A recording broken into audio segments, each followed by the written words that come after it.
G'day, hi, and welcome. Alright, this is just another voiceover video. Pretty much all of them are going to be until I get my GoPro mic adapter, that type of thing, in the mic. But anyway, the topic of today is basically, I'm sure it's been covered in different variations before as well. Basically, MotoGP riding versus street riding and how they differ and stuff like that. Now, I've never ridden on a track myself, so I can't speak to that experience. So I'm not going to, try to tell you exactly what it's like because I don't know. But you can watch it, and there's some things you can pick up that are different. For example, how you hold your throttle and your brake and stuff like that, and the kind of riding you do. The problem we get with a lot of street riders is they think that as soon as they buy a sport bike that they're ready to do MotoGP on the street. And some of the things they have to realize is that the first problem you're going to run into is you're not set up for it. Which means if you're not set up to ride that bike to the limit like that, which you probably shouldn't be doing on the street anyway, there's a good chance you're probably going to get hurt or killed or kill somebody. And here's why. First off, you have a bike, we'll just start right from the ground up. It doesn't have the proper tires. Now, some guys will put slicks on their bikes and, kind of race touring tires. There's a whole bunch of concoctions of tires out there. I've got sport touring tires on my bike, for example, which is probably the most common you're going to see on a street bike. And one of the big things about the sport touring tires is they're slightly harder compound, meaning they grip the road well and you get good mileage out of them, but they don't stick to the road like a slick. And that means you can lose traction easier on hard cornering. And a lot of people, they're just not aware of this, and that's how they spin out on the corners. The other thing is in the weather. Obviously, slicks don't do well in the rain, that type of thing, and they're not street legal. So that's one major thing right there. The other one is that you don't have the proper tires, but now we're talking about setup of, say, like the pegs. Well, the MotoGP guys, their bikes can lean over at like 63 degrees. Some of the most outstanding of motorcycles that are street bikes might be able to do 58. Now, don't kid yourself. That's once you get beyond 45 degrees lean angle on a bike, that's pretty extreme. When we're talking 63 degree lean angle on a MotoGP bike, we're talking not only knee down but elbow down. But the reason why they're able to get leaned over like that, number one, they do have different types of rims and tire combinations, but usually their rear pegs or their pegs are basically higher up, meaning they can go over a lot longer before their toe touches. And if you're not set up right and you try to do that kind of riding on the street, there's a good chance you're going to grind your foot off. That type of thing, or hit your peg, and if you hit your peg, you can put the bike down. So that's something to consider. The next one is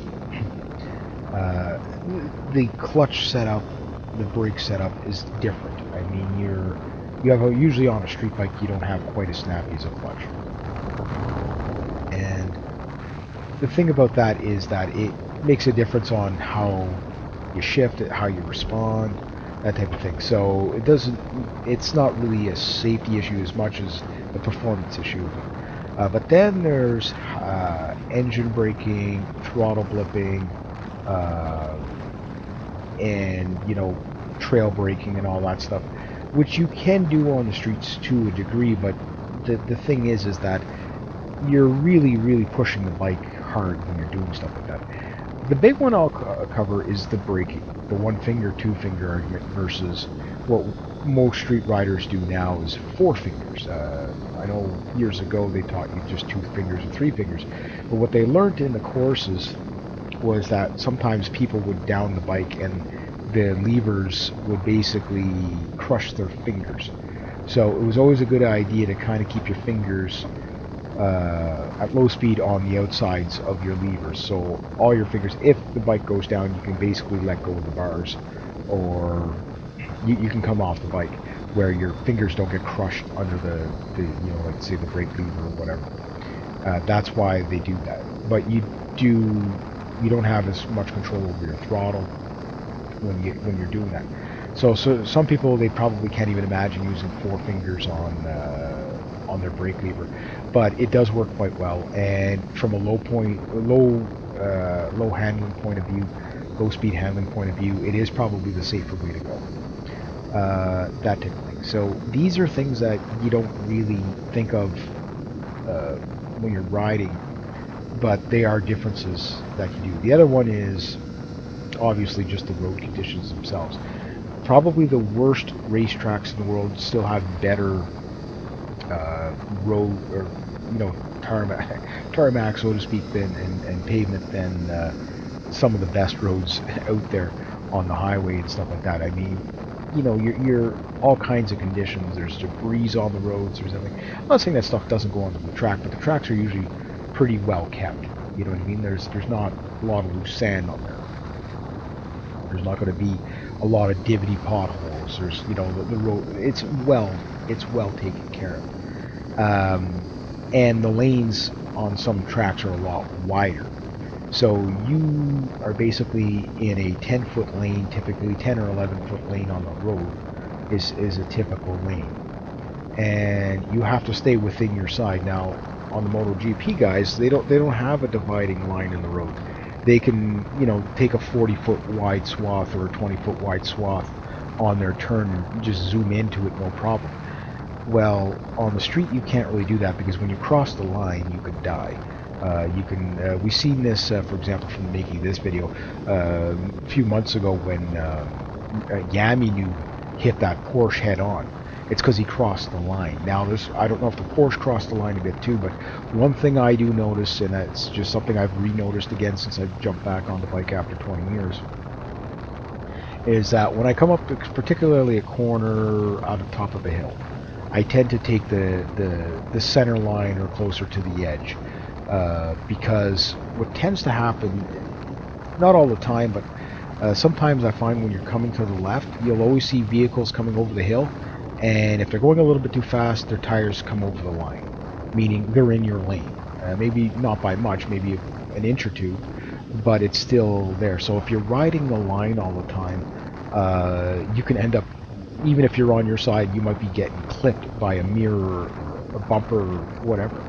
So again, riding to that extreme all the time, you're going to get hurt. So it doesn't mean you can't have fun on a bike on the street. Of course you can, but you have to be more reasonable about it. The other thing is on the track, you're going to be taking the bike to 110% if you can. Rule of thumb on the road is never go. The 50-50 rule is a lot of people talk about, where you never push the bike to the full limit. You never push yourself to the, you take yourself about halfway of your limit to give yourself, a margin of error. You never take the bike to the full tilt, because again, margin of error. On a controlled surface like a track, you got everybody going in the same direction, all that stuff. You probably don't have as much to worry about. Street riding, you get it wrong, you're going to get flattened by a tractor trailer or something like that. But you can get taken out. For example, I guess it was yesterday when I rode. There was one area, there was a freaking water jug in the middle of the road. Yeah, I had to maneuver around it, but the last time I was out in that area, there was a winter brush, a car brush, in the middle of the road. And you kind of look at these things and it's just like, wow, if you were going ridiculous fast, you might not have time to actually respond to that stuff. And it comes up very unexpected. The other thing too is on a track, usually the corners aren't blind, where on the road, a lot of times you might find some really nice twisties, but you really are on a blind corner almost all the time. You get like 3 corners in a row and you just can't see through, they're short corners and there's overhang of trees and all kinds of stuff like that, and you just don't get the benefit of seeing what's coming around that. So blind corners, you come around a blind corner and there's Farmer John with his hay wagon. Even if he's more off to the side of the road, if you're not ready and you're going too fast, well, you can, we've seen enough statistics there to show what happens there. Another one is just the debris that gets shot onto the road by stuff. Every time somebody goes pretty much from a gravel road onto a paved road, they usually bring a little bit of gravel on their tires with them, whether it's a bike or a car or whatever. So turning into roads really sharply and stuff like that, you have to be careful, because a lot of little gravel and loose grit and stuff like that could, you spin out on that so easy, and you don't even realize, even on a nice sunny day, on this. So moto riding, I know there's some people that they think if you're knee down, you're a good rider riding on the side of your tires. Yeah, it's cool to know how to do that stuff, but you have to be sensible about stuff like this, because if you're not, you're just going to get hurt, or you're going to hurt somebody else. And I remember listening, and again, not to bash Yami too much, but how he'd go off on, I have this much mileage on the road. And I always say how much mileage I have on the road, and I always add the caveat that, hey, I'm still learning. He adds it as, okay, I'm this good because I got 2 track days and this much on the road. But that means nothing. That means nothing. The difference between a good rider and a bad rider is splitting hairs. It's more of a decision thing. It's people who make good decisions most of the time usually stay out of trouble, but things can happen. People who don't make good decisions tend to always believe nothing bad can ever happen to them, and of course that's usually when something bad happens to them, because they take themselves beyond their abilities. The big one is the influence of other riders, particularly if you're a new rider and you're trying to keep up to people that have more advanced skills, trying to do this MotoGP stuff. It's, again, really, you should be saving that for the track. Doesn't mean you can't have fun, doesn't mean you can't even, juice up the throttle a bit from time to time, but you got to be careful. So anyway, have a great day.